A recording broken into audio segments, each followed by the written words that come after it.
설마 설마 했는데 드디어 일이 터지고 말았지 말입니다. 이렇게 너무 달달하게 간다 했더니 드디어 이번 주에 죽다 살아났죠.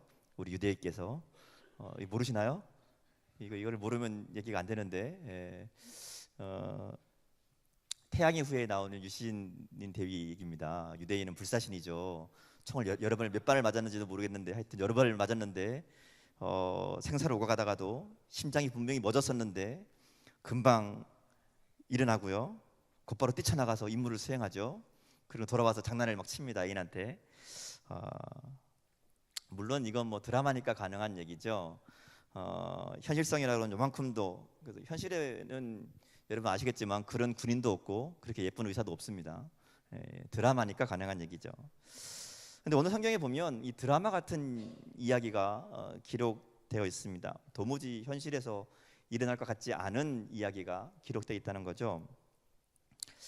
바울이 경험한 이 사건은 그야말로 놀라운 사건입니다. 근데 물론 바울의 이야기는 드라마가 아니죠.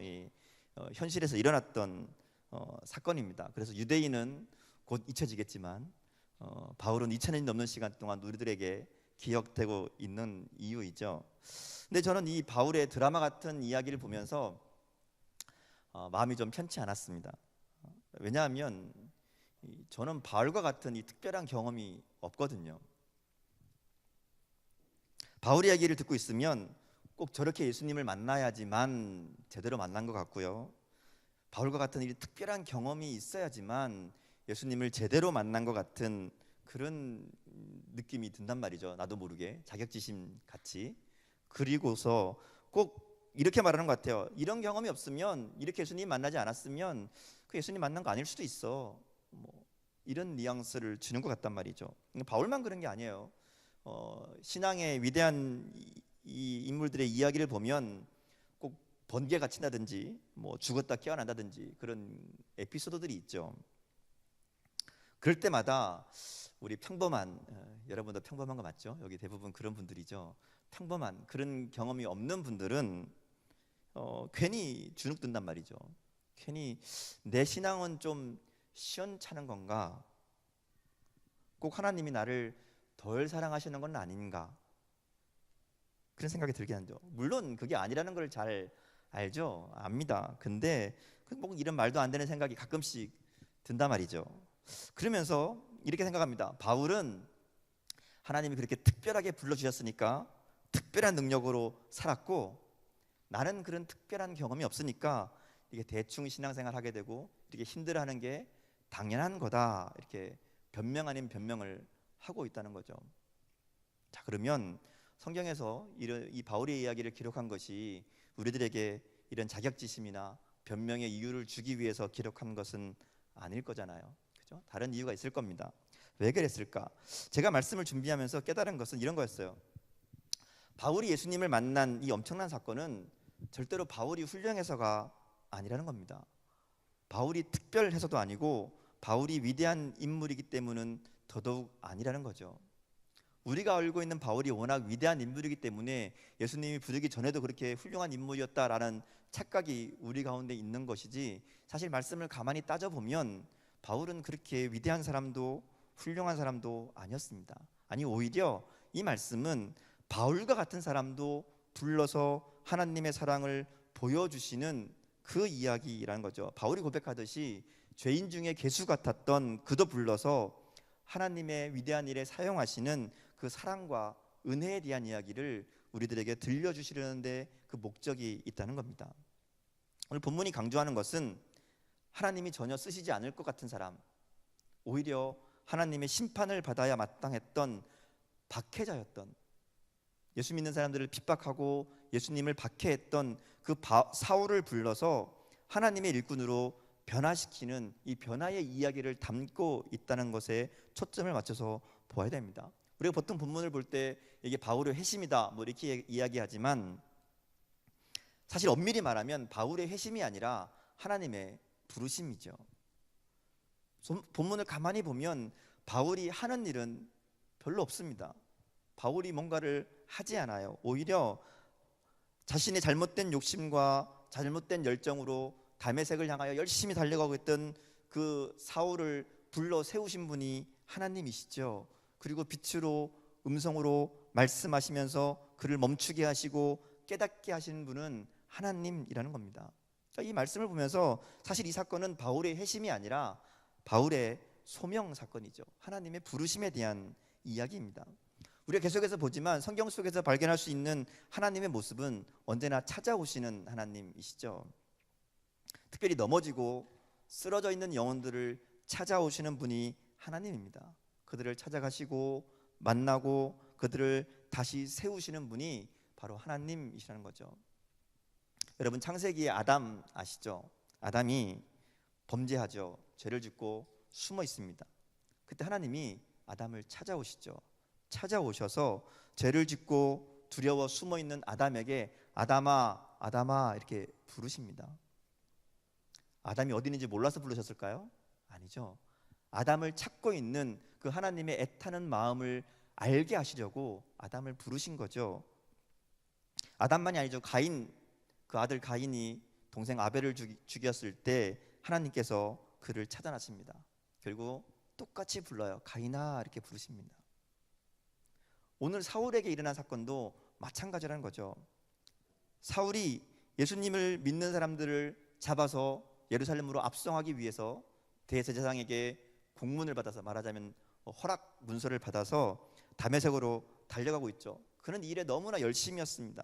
본문에 쓰인 단어들을 보면 우리말에는 그냥 이렇게 달려간 걸로 돼 있지만 그 단어 하나하나가 어떤 의미를 가지고 있는가 하면 꼭 그 성질이 난 들짐승, 뭐 멧돼지나 막 이런 것들이 막 화가 나서 막 아무데나 치받고 달려가는 그런 모습을 표현하는 단어들을 여기에 사용하고 있다는 거죠. 마치 화가 난 짐승처럼 분노했고 살기가 등등한 모습으로 다메섹을 향해 달려가고 있었다는 겁니다. 그에게는 그리스도인들을 향한 미움이 있었고요, 분노했고 살기가 있었습니다. 그런 마음으로 다메섹을 향해 달려가고 있는데 그때 예수님이 나타나셨죠. 그리고 그의 길을 가로막고 사울아 사울아 이렇게 부르신다는 거죠. 죄지은 아담을 부르셨던, 그리고 가인을 부르셨던 그 하나님의 음성으로 지금 교회를 핍박하기 위해 달려가고 있는 사울을 부르고 계시다는 겁니다. 성경은 바로 이렇게 부르시는 하나님의 음성을 기록한 책이죠. 그리고 이 부르심은 오늘 동일한 음성으로 우리를 향하고 있습니다. 우리를 포기할 수 없어서 우리를 끝까지 그의 품에 안으시려는 하나님의 마음이 담겨 있는 것이 바로 성경 말씀이죠. 문제는 그 부르심 앞에 우리가 어떻게 응답하는가 하는 차이입니다. 왜 모든 신앙인들이 바울처럼 달라지지 않는가 하면 이 하나님의 애타는 음성을 듣지 못하기 때문이란 거죠. 예배를 드리고 말씀을 읽고 신앙생활을 하는데 그냥 신앙생활을 하지 하나님의 그 사랑의 음성을 듣지 못한다는 겁니다. 우리에게 바울과 같은 변화가 있으려면 먼저 하나님이 사랑을 깨달아야 합니다. 그분이 나를 포기하지 않고 끝까지 사랑하심을 깨달아야만, 그래야만 변화가 시작될 수 있다는 거죠. 자, 오늘 말씀을 통해서 사울이 예수님을 만난 과정을 좀 볼까요? 본문을 보면 이 내용을 아주 상세하게 설명합니다. 본문에 이 사건이 일어난 시간이 정오라고 됩니다. 이 사도 바울, 사울이 예수님을 만난 사건을 사도행전에 3번 기록하고 있는데요. 동일한 사건이 3번 기록되어 있습니다. 오늘 본문은 이 바울의 관점이 아니라 이제 말하자면 제3자의 관점에서 누가가 기록한 내용이고, 나머지 2번은 바울이 자신의 신앙을 고백하면서 내가 이렇게 예수님을 만났습니다라고 이야기하면서 고백하는 내용이 담겨 있어요. 이 내용을 합쳐보면 그런 거예요. 이 당시 상황이 정오인데요. 정오, 여러분 정오 12시 땡 하면 햇볕이 얼마나 뜨겁습니까? 얼마나 밝습니까? 더군다나 이 사건이 일어났던 곳은 중동 지역이죠. 우리와 비교할 수 없는 밝음과 뜨거움이 있죠. 눈도 제대로 뜨지 못할 정도로 밝은 대낮입니다. 근데 놀랍게도 그날 그 밝은 태양빛보다 몇십 배, 몇백 배 더 밝은 빛이 사울에게 쏟아집니다. 그 빛 앞에 도저히 사울이 견딜 수 없어서 그 자리에서 땅에 엎드려지죠. 추락합니다. 근데 그의 인생도 그 순간 그렇게 추락했습니다. 사울이 무슨 생각을 했을까요? 더구나 무슨 일인지 몰라서 누구시냐고 물어보죠. 누구십니까? 물어봤더니 나는 네가 핍박하는 예수다, 이렇게 이야기합니다. 이 얘기를 들으면서 아마 사울은 자신의 삶을 다시 보게 됐을 겁니다.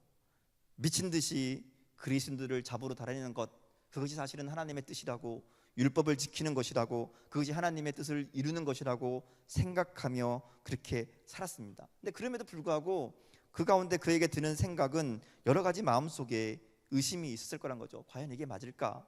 나름대로 율법을 열심히 지킨다고 지키고 있었는데 과연 내가 제대로 다 지키고 있는 게 맞는 것인지, 아무리 열심히 노력해도 여전히 완벽하지 않은, 여전히 하나님 보시기에 내가 다 했다, 다 이뤘다 말할 수 없는 그 모습을 보면서 스스로 괴로워하고 고민 속에 빠졌을 거라는 거죠. 더군다나 자신이 율법을 지키기 위해서 그렇게 열심인 것처럼 자신보다 더 열심히 자기들의 신앙을 지키는 그리스도인들의 모습을 보면서, 그들의 고백을 들으면서 그의 마음은 더 심란했을 겁니다. 특별히 스데반의 죽음 앞에서 그의 고민은 더 큰 충격 가운데 빠지게 되었을 거란 거죠. 천사 같은 얼굴을 하면서 돌에 맞아 죽어가면서 자기에게 돌을 던지는 그 사람들을 용서하는 기도를 하나님께 드리고 있던 그 스데반, 그 스데반은 사울에게는 그야말로 충격이었죠. 어쩌면 그 마음의 혼란함을, 그 마음의 심란함을 잊어버리기 위해서 그는 더 열심히 다메섹으로 달려가고 있었는지도 모릅니다. 근데 그 순간 빛으로 나타나신 예수님이 그의 인생에 끼어들기 시작하시죠. 그에게 빛을 비추시고 말씀합니다. 빛으로 나타나신 예수님은 그에게 말하자면 결정타 같은 것이었죠. 사람들은 이 바울의 오늘 본문 말씀을 읽으면서 바울이 한순간 예수님을 만나고 변화됐을 것이다 이렇게 생각하지만 사실은 그렇지 않습니다. 가만히 살펴보면 사울의 변화는 하나님이 하나하나 준비하신 장치들을 통해 차근차근 진행된 사건이었죠. 오늘 이 사건은 그 일들 가운데 마지막 결정타 같은 사건이라는 겁니다. 마치 권투 선수가 계속 이렇게 계속되는 펀치에 힘을 잃어가다가 마지막 결정타 카운터 한 방을 맞고 쓰러지는 것처럼 오늘 사울의 상황이 그러했다는 것이죠. 자, 이 사건을 보면 사실 박해 가운데 있던 그리스도인들에게 오늘 이 사건은 하나님의 심판이요 하나님의 역사입니다. 아, 하나님이 살아계시구나 이렇게 말할 만한 사건이죠. 지금이야 바울이 우리 편이지만 그때만 해도 바울이 우리 편이 아니었죠. 바울은 그리스도인들에게 말하자면 사탄의 앞잡이나 다름없는 사람이었습니다. 예수 믿는 사람들을 박해하고 핍박하고 잡아 죽이는데 앞장서는 사람이죠.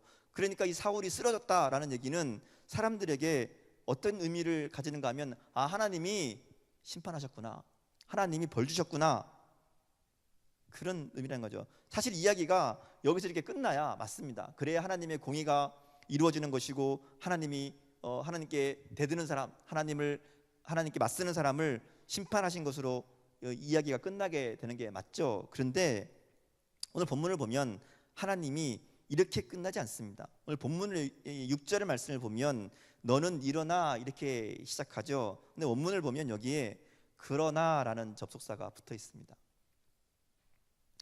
6절 이전의 말씀은 말하자면 사울이 마치 미쳐 날뛰는 동물처럼 기록되어 있습니다. 그러던 그가 예수님을 만나고 예수님의 빛 앞에 추락합니다. 그렇게 엎드렸습니다. 근데 엎드린 다음에 그 다음 나오는 내용이 이 그러나라는 단어를 통해서 새롭게 시작한다는 것이죠.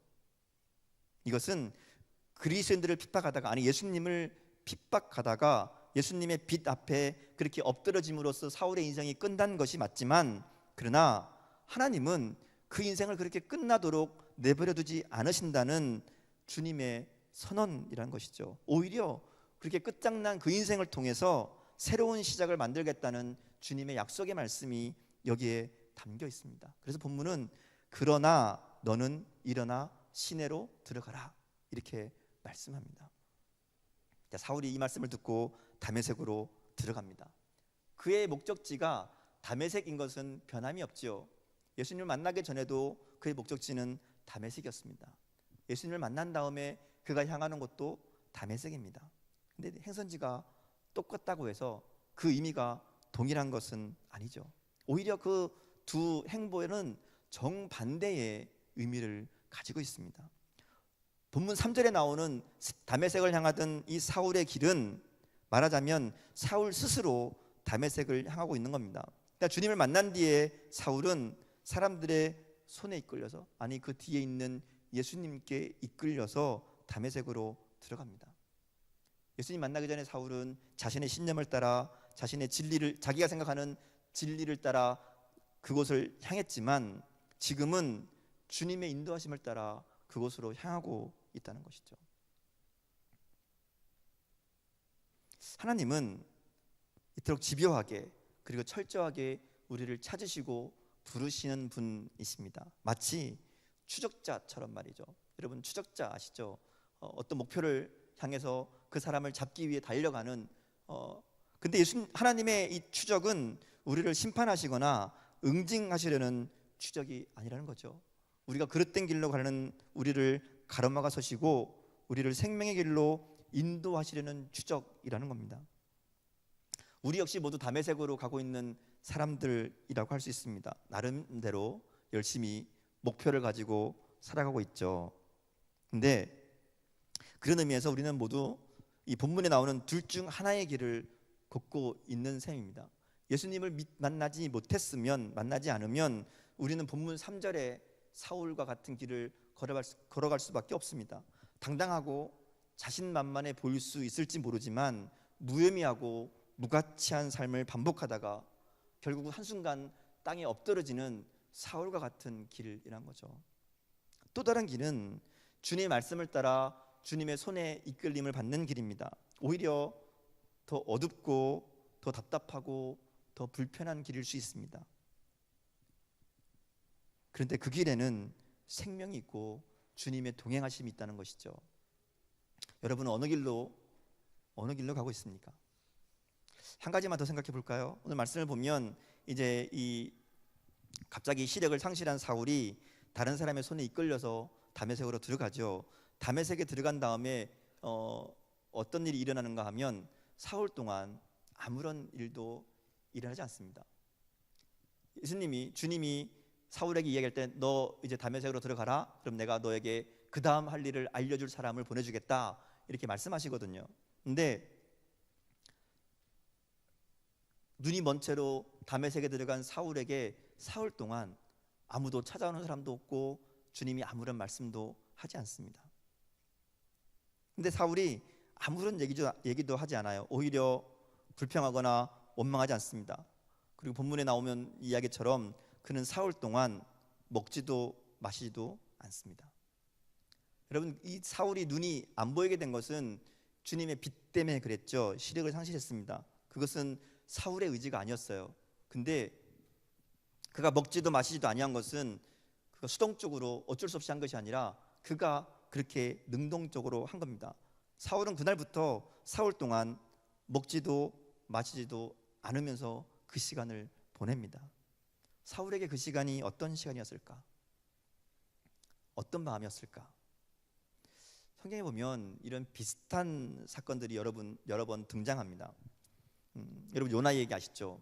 요나가 하나님을 떠나서 하나님의 명령에 거역해서 딴 데로 가다가 바다에 빠지죠. 그리고 물고기 뱃속에 들어갑니다.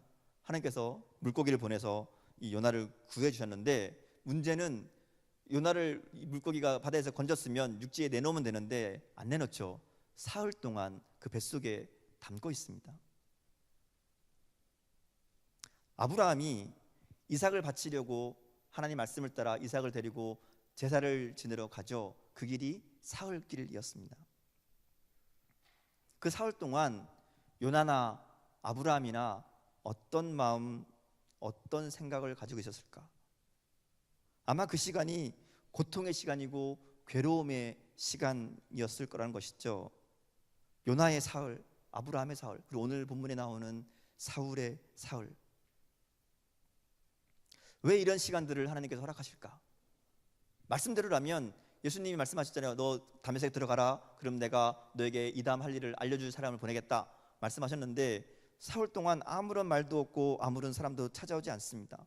그 시간 동안 사울은 어두움 가운데 또 두려움 가운데 답답한 가운데 시간을 보냈을 거라는 거죠. 근데 왜 하나님께서 이런 시간들을 허락하시는가 하면 그러한 시간들을 통해 하나님께서 우리를 온전히 비워내시고 새로운 사람으로 만들어 가시는 과정이기 때문에 그렇다는 거죠. 하나님을 만나기 위해서, 하나님의 사랑을 깨닫기 위해서는 때때로 우리에게 그런 시간들이 필요하다는 겁니다. 우리 인생에 고통이 주어질 수도 있고 사건이 발생할 수도 있다는 겁니다. 문제는 우리가 그런 사건과 고통의 시간을 당할 때 그 속에서 하나님의 사랑을 찾아낼 수 있는가, 하나님의 사랑을 발견할 수 있는가 하는 겁니다. 이번 주에 국회의원 선거가 있죠. 여러분 꼭 투표하십시오. 다 이거 투표할 수 있는 사람들이죠. 근데 우리는 투표할 때 뭘 보죠? 뭘 봐요? 당을 봅니까? 저는 정치적인 사람이 있나? 투표할 때 사람을 보죠. 이 사람이 어떤 사람인가, 무슨 생각을 가지고 있는가, 어떤 배경을 가진 사람인가, 어떤 교육을 받았는가, 어떤 가치관을 가지고 있는가, 그 정책은 뭔가, 무슨 일을 하고 싶어 하는가, 이런 거 보죠. 그리고 정당도 봅니다. 정당도 봐야죠. 그런데 그렇게 꼼꼼히 따져보고 투표하는 게 맞습니다. 뭐 국회의원만 그런가요? 취직하는 것도 마찬가지죠. 취직하려고 그러면 그 따지는 게 많아요. 보는 게 많고 해야 될 것도 많고. 근데 하나님은 아무것도 따지지 않습니다. 하나님의 부르심에는 조건이 없다는 것이죠. 아닌 것 같다고요? 바울 정도 되니까 부르시고 좀 멋있는 사람만 하나님 부르신 것 같다. 근데 성경을 잘 보세요. 오늘 이거 본문을 보면 우리가 9장 읽었잖아요. 9장 앞부분에 보면 8장에 보면 어떤 얘기가 나온가 하면 사마리아에 복음을 전하는 빌립의 이야기가 기록되어 있습니다. 그리고 이디오피아 내시를 만나는 빌립 그 사건이 기록되어 있어요. 한 장 뒤인 10장을 보면 이방인 백부장 고넬료 이야기가 나옵니다. 무슨 말인가 하면 이 사도행전의 8장, 9장, 10장을 쭉 훑어보면 이게 바울의 특별한 경험을 이야기하는 게 아니라 예수님을 만났던 사람들, 여러 사람들을 쭉 이렇게 이야기하고 있는 중에 그 중에 한 사람 바울이 등장한 거예요. 오히려 다른 데는 없는 예수님이 직접 나타나셔서 이 빛으로 말씀하시는 이 극단적인 방법을 취하는 이유는 이렇게 극단적인 방법이 아니고서는 도저히 사울 이놈이 복음을 받아들일 것 같지 않으니까 하나님께서 그런 방법을 택하신 거란 것이죠. 사울이 워낙 고집불통이라 주님이 그렇게 만나 주신 거란 겁니다. 그는 전혀 구원받을 조건도 마음도 없는 사람이었습니다. 그럼에도 불구하고 그를 부르신 것이 하나님이라는 겁니다. 그러기에 오늘 우리에게도 희망이 있습니다. 그죠? 오늘 우리를 부르신 것도 하나님이시고요. 우리의 인생도 사도 바울의 인생처럼 하나님이 인도하실 것이기에 우리에게 희망이 있다는 겁니다. 때때로 하나님은 우리 인생의 길을 가름하고십니다. 다메섹으로 가는 사울을 불러 세우듯이 미친 듯이 달려가는 우리의 길을 막으실 때가 있습니다. 그럼 우리는 물어야죠. 주님, 제가 주님이 원하시는 길로 가고 있는 게 맞습니까? 제가 주님을 따르고 있는 게 맞습니까? 확인해야 됩니다. 때로는 사울이 경험한 사울과 같은 암흑과 같은 시간이 우리에게도 찾아올 수 있습니다. 하나님의 뜻인 줄 알고 말씀에 순종한다고 했는데 하나님의 응답이 없을 때가 있죠. 아무리 기도해도 하나님이 침묵으로 대답하실 때가 있습니다. 사울처럼, 요나처럼 그렇게 고통과 절망의 감옥 속에 내팽겨진 것 같은 시간이 있을 수 있다는 겁니다. 근데 여러분, 바로 그 순간이 주님께서 우리의 삶을 다시 세우기 위해서, 우리의 삶을 원점부터 다시 시작하시는 하나님의 은혜의 시간임을 우리가 깨달을 수 있어야 합니다. 그 순간 그 어느 때보다 구체적으로 하나님이 우리 인생 가운데 역사하시는, 우리 인생 가운데 일하시는 순간이라는 것이죠. 말씀을 정리해 볼까요? 사울은 추적자였습니다. 그리스도를 잡아 죽이는 이 일에 그야말로 날뛰는 짐승처럼 달려가던 그런 사람이었죠. 근데 그런 사울을 추적하는 분이 계셨어요. 그분이 바로 주님이시죠. 주님은 그렇게 멸망받아 마땅한 사울, 그 사울을 끊임없이 추적하시며 새로운 인생으로 만들어 가시는 분입니다. 그 길을 가로막고 그 인생을 변화시키고 그 인생을 통해, 그 삶을 통해 새로운 놀라운 역사들을 만들어 가시는 분이 하나님이시란 거죠. 사울이 그렇게 바울이 되었고요, 바울은 또 그렇게 세상을 바꾸는 사람이 되었습니다. 주님의 이 사랑의 추적은 사울을만 향한 것이 아니라 오늘 저와 여러분을 향한 것이기도 하죠. 주님이 사울을 부르셨듯이 우리들을 부르고 계십니다. 그 음성을 듣고 돌이키면, 그 음성 앞에 우리의 삶을 내놓으면 주님께서 우리의 삶을 통해 하나님의 놀라운 일들을 이루어 가실 겁니다. 때로는 고통과 두려움과 암흑 가운데 우리를 내버려 두는 것 같은 순간이 있을 수도 있겠지만, 그 또한 우리를 주님이 쓰시기에 합당한 그릇으로 주님을 온전히 주님만을 의지하는 존재로 만드시는 주님의 은혜의 시간임을 우리가 기억할 수 있었으면 좋겠습니다. 주님의 부르심 앞에 사울이 한 것은 아무것도 없었습니다. 아니, 아무것도 할 수 없었죠. 그저 자신의 삶을 하나님께 맡기는 것, 그것밖에 없었습니다. 여러분, 바울이기 때문에 하나님이 부르신 것이 아니라 하나님이 부르셨기 때문에 바울이 된 거죠. 우리가 할 수 있는 거 아무것도 없습니다. 그러나 우리를 부르신 하나님, 나를 사랑하신 그 하나님, 그 음성에 믿음으로 귀를 기울이고 우리 삶 가운데 인도하시는 그 하나님의 음성, 하나님의 손길을 기다리며 나가면 그럼 하나님께서 우리 인생을 붙잡으실 줄 믿습니다. 사도 바울이라는 놀라운 위대한 신앙의 인물을 만들어내셨던 것처럼 우리의 삶을 통해 세상을 변화시키는 새로운 역사를 만들어가는 주님의 놀라운 능력의 손길을 경험하게 하실 줄 믿습니다. 오늘 이 시간 우리 인생 앞에, 우리의 인생길에 서 계신 빛 대신 주님을 발견하고 또 그 주님의 사랑을 깨닫고 온전히 우리의 삶을 믿음으로 맡기는 결단이 저와 여러분에게 있기를 주님의 이름으로 축원합니다. 우리의 길을, 우리의 인생, 우리의 삶 주님께서 바울과 같이 인도하실 줄 믿습니다. 함께 기도하시겠습니다.